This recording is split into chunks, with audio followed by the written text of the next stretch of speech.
네, 안녕하세요. 형의 잔소리 김형입니다. 이번 시간에는 신규 분양상가에 대해서 얘기를 해볼까 하는데요. 제 주변에 그 투자 삼아서 상가를 그러니까 새로 지은 신규 분양상가죠. 칸칸이 분양을 받아서 사서 이제 투자 목적으로 월세를 좀 따박따박 받아서 생활에 좀 도움이 되올까 하고 사신 분들이 많은데 상당수가 이제 후회를 한다든가 낭패를 보고 계신 분들이 꽤 많아요. 뭐 다는 아닌데, 그러니까 상가라는 거는 칸칸이 사는 거기 때문에 이거를 뭐 땅처럼 나중에 엄청나게 이게 뭐 잘 돼가지고 시세 차익을 올린다든가 뭐 개발이 돼가지고 뭐 엄청나게 뭐 잘 되는 거를 바란다 이게 아니죠. 상가의 목적은 그 매달 월세가 따박따박 잘 나오는 그 목적으로 사시는 거예요. 그렇죠? 엄청나게 뭐 그런 큰 돈을 원하시는 게 아니잖아요. 단돈 그냥 100만 원, 200만 원이라도 몇백이라도 공실 안 생기고 따박따박 나와서 내 생활비에 내 생활에 보탬이 되면 그게 진짜 효자고 그런 거를 흔히 이제 효자상가다 이러잖아요.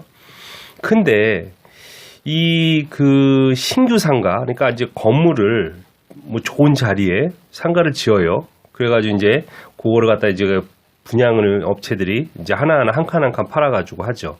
건물도 새 거고 또 이제 뭐 처음에 이제 새 거다 보니까 좋은 이제 브랜드들이라든가 좋은 이제 어떤 프랜차이즈 이런 것들이 이제 들어오면서 그럴듯해요 보기에. 야 이거 건물도 새 거고 예전에 주변보다 훨씬 뭐 폼도 나고 그리고 프랜차이즈 뭐 유명한 업체도 가게에 들어와 있고 대부분 보면은 상가를 팔 때 이제 그 임차를 하고 그러니까 이제 먼저 거기다가 임차를 놓은 다음에 가게가 이제 들어가 있는 상가를 이제 팔잖아요. 무조건 그렇게 합니다. 그래야 이제 값어치가 올라가니까 이 상가가 잘 팔리겠죠. 그러다 보니까 들어가 있는 걸 보면 야 이거 100년 만년 있을 것 같아요.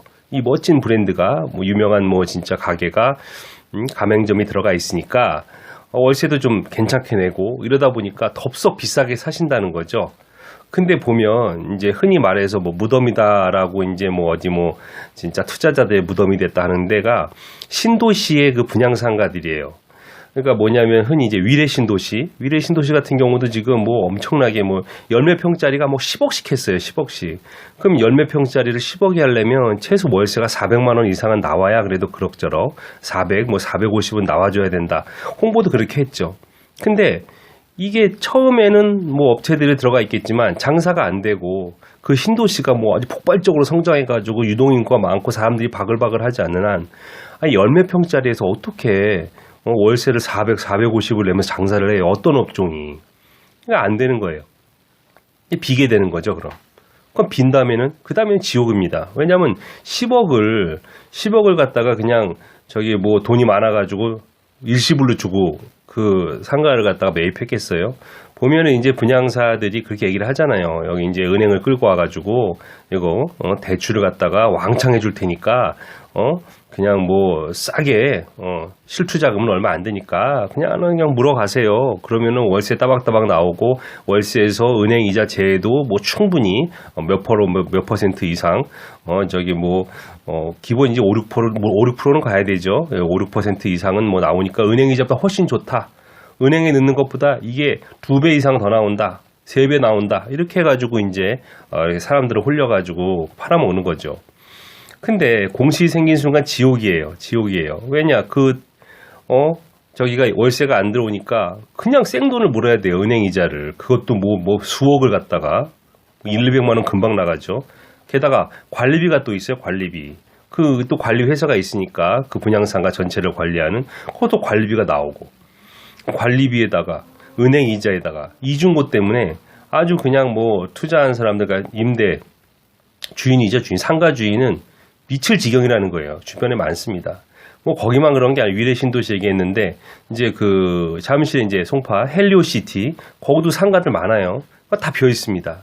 그리고 또 이제 제2동탄 신도시도 가보면 거기도 몇 년이 됐는데 가보면 뭐 아주 중심가를 제외하고 외곽에 이쪽에 새로 지은 그러니까 새로 지은 건 몇 년 됐는데 하여튼간 몇 년째 지금 비어 있어요. 거기를 만약에 분양받은 그럼 상가주들은 지금 어떻게 해야 될지 저희가 이렇게 쭉 가보면서 둘러봐도 야 이거 답이 없다. 이거 어떻게 해야 되냐. 제가 더 마음이 아려요. 너무 마음이 아프더라고요. 이거 웃으면 안 되는데. 하여튼간. 그러니까 이게 주변에서 말렸어야 되는 거예요. 상가라는 건 있잖아요. 제 생각에 상가라는 거는 처음에 지었을 때가 제일 비쌉니다. 근데 저는 이해가 안 가요. 왜 무조건 비싸야 되죠? 상가의 가치는 기본적으로 수익률이잖아요. 그러니까 이 상가에서 보증금 얼마에 월 얼마가 나오느냐가 제일 중요한 덕목인데 단지 새로 지었다는 이유만으로 이게 무슨 저기 뭐 신발도 아니고 옷도 아니고 그러니까 새 옷이나 새 신발은 새 거라서 비싼데 상가는 솔직히 새 거라서 무조건 비싸다고 하기는 저는 아니라는 거죠. 낡았어도 위치가 좋고 월세가 잘 들어오고 수익이 높으면 그게 진짜 명품이고 좋은 상가예요. 근데 신규 상가라고 덥석 불어? 그랬다가 나중에 임차인 안 들어오고 공실이어가지고 이자 물고 관리비 물고 이 꼴 되는 게 너무 많아요. 정말. 아주 게다가 이제 그 잘못 신도시의 상가를 갖다가 분양을 받아가지고 공실인 채로 하고 있는데 문제는 요즘 경기가 더 안 좋아지니까 앞으로 또 몇 년간도 잘 된다는 보장이 없는 거예요. 게다가 거의 이제 사기 비슷하게 당해가지고 상가를 비싸게 사요.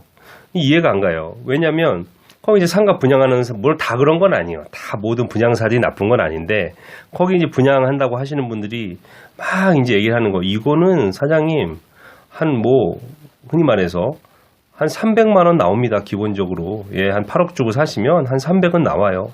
솔깃하는 거죠. 그래요? 따박따박 나옵니다. 이렇게 얘기를 해요. 근데 중요한 건 뭐냐면 그 주변 지역이라든가 수준을 봤을 때 그 정도 위치에 그러니까 옆에 그 새 신규 상가 말고 주변 동네 상가들을 봤더니 비슷한 수준이 한 200밖에 안 된다는 거죠. 근데 300이래. 이거는 너무 좋기 때문에 300은 나옵니다. 그리고 300에 여기 다 임차인 들어가 있으니까 2년 동안 계약돼 있으니까 300 따박따박 받으시면 돼요. 통장에 찍히는 거 보시죠. 이러면 속아요. 그렇구나. 이게 너무 새 거고 좋아서 300짜리구나. 덥석 삽니다. 그리고 2년이 지났죠. 자, 300에 재계약합시다. 그러면 그래요. 그 임차인이. 아니요, 200 아니면 안 할 건데요. 아니, 뭔 소리에 저기 300에 했는데, 아니, 주변에 저기 200에 공시 널려 있는데 왜 제가 이 자리에 300을 해야 됩니까? 200으로 똑같이 안 내려주면 저는 갈 겁니다. 딴 데로 옮길 거예요. 이런 식이 되는 거죠. 이제 분양받은 상가주는 황당한 거죠. 2년 동안 300씩 잘 받아왔는데 갑자기 후려쳐. 200으로 확. 그걸 상상도 못 했던 거죠. 심한 경우는 이런 경우도 있어요. 그 분양 거의 사기 수준인데 사실은 그 임차인이 들어올 때 200만 원으로 이제 임용 계약을 한 거고 100만 원을 따로 찔러준 거예요. 너 새 주인 오면 상가 분양받는 사람이 오면 그 사람한테는 내가 100만 원 줄 테니까 300만 원씩 꽂아줘. 300만 원으로. 그러면 이제 이것도 모르고 분양사와 임차인의 어떤 뒷거래가 있는지도 모르고 진짜 월 300만 원 계약대로 들어오니까 속은 거죠. 하지만 사실상 여기 이제 임차인은 200만 원에 쓰고 있었던 거예요. 그리고 200만 원 아니면 전 나가겠습니다 얘기해요. 그래서 너무 억울하니까 안 된다. 난 300만 원 받아야 된다. 왜냐면 내가 8억이 넘게 주고 샀는데 수익률이 나가려면 300만 원이 돼야지. 막 이렇게 하다 보면 알겠습니다. 나가버린단 말이에요. 임차인이. 그럼 새 임차인이 들어올까요? 안 들어오죠. 주변에 그 정도의 상가나 그 정도 위치의 시세는 헝거든 새거든 200 정도인데 갑자기 내 거 혼자 내 상가만 300이라고 아무리 주장을 해도 거들떠도 안 보죠. 장사하는 사람들이 미쳤나요? 100만 원을 더 주고 거기서 장사를 하게. 그러니까 공실인 거예요 그냥. 그때부터 지옥이 시작되는 거죠. 속은 거죠 이게. 아주 잘 속아요. 이거 500씩 들어옵니다 얘기했고 나중에 알고 봤더니 주변 시세는 250, 300밖에 안 돼. 근데 2년 동안은 받았으니까 나중에 이거 사기야 뭘 할 수가 없잖아요. 왜냐하면 이제 와서 2년 후 지난 다음에 분양사 찾아내고 연락도 잘 안 되겠지만 설사 연락이 된다고 하더라도 이거 사기야. 왜 이거 다시 500에 다시 제 임차가 안 되는데 여보시오. 당신 그 2년 동안 받아먹고 이제 와서 당신이 관리를 잘못했든지 경기가 어려워졌든지 주변의 시세가 달라졌든지 하여튼간 그거는 우리 탓이 아니지. 응? 당신이 제주권 500에 넣어야지. 처음에 우리는 500에 넣어서 팔았는데 이후에는 당신이 관리해야지. 2년이나 지났는데 할 말이 없어요. 어떻게 사기를 했다라는 그런 게 밝히기가 쉽지 않잖아요. 자기가 또 계약을 하고 사버린 거고 2년 동안 300만 원씩 500만 원씩 따박따박 받았기 때문에 이게 아주 진짜 미치는 겁니다. 그러니까 신규 분양상가를 먼저 분양을 받기 전에는 기본적으로 주변에 비슷한 상가의 시세를 알아야 돼요. 그러니까 좀 이 건물 새로 졌지만 옆 건물 있고 옆 건물도 있고 그 동네 그 주변 있잖아요. 몇 평 정도 이 정도 위치면 주변에 중개사들이나 부동산 가가지고 얼마 정도 시세가 형성돼 있냐. 근데 한 뭐 200입니다. 근데 갑자기 분양상가에서는 뭐 400이니 500이니 얘기하면 이게 사기성 있는 거예요. 시세라는 게 있는데 뭐 새 거 줬다고 뭐 2배를 더 받아? 말도 안 되는 거잖아요. 그렇죠? 기본적으로 상가라는 것은 제가 항상 항상 말씀을 드리지만 수익률이에요, 수익률. 상가가 있잖아요. 갑자기 대박이 나서 돈을 뭐 많이 벌기는 쉽지 않아요. 물론 그런 경우는 있어요. 상가는 이제 큰 어떤 뭐 차익이 나지는 않는데, 아주 좋은 브랜드가 들어와서 월세를 많이 받게 되면, 그러면 이제 그거는, 확 뛰어서 가격을 올려서 되팔 수가 있죠. 그러니까 이를테면 뭐, 사람들이 선호하는 업종 있잖아요. 내가 이제 상가를 갖고 있었는데, 거기 스타벅스가 들어왔어. 그전엔 아니었는데, 내 상가에 스타벅스가 갑자기 딱 들어왔어. 그러면 이제 뭐 값어치가 확 올라가니까, 상가는 이제 차익을 남기고 비싸게 팔 수도 있고, 아니면 병원이 들어왔어. 약국이 들어왔어. 아주 잘 나가는 요즘에 프랜차이즈 뭐가 들어왔어. 이러면 차익이 생겨요. 왜냐하면 그 브랜드가 대신에 월세를 좀 더 많이 주고 들어오잖아요. 그러면 이제 월세를 받는 만큼 대부분 한 30만 원 더 받으면 가치가 1억 정도 늘어난다고 생각하시면 돼요. 그럼 예전에 내가 샀을 때보다 한 30만 원 더 월세를 받을 수 있는 업종이 들어오거나 임차인이 들어오면 1억 정도 더 받을 수가 있는 거예요. 60만 원 되면 2억 정도 더 되는 거고 그만큼 이제 차익이 되는 거죠. 근데 그게 새 거라고 되는 게 아니라고요. 새 거라고. 가장 이제 상가를 안전하게 재테크 투자하시는 방법은 상권이 안정돼 있고 이게 비록 새 거는 아니지만 신규 분양 상가는 아니지만 아주 이 동네에서 중심이고 거의 공실이 안 나는 자리고 꾸준히 계속 임차인이 있던 곳이다. 이런 거면 살만해요.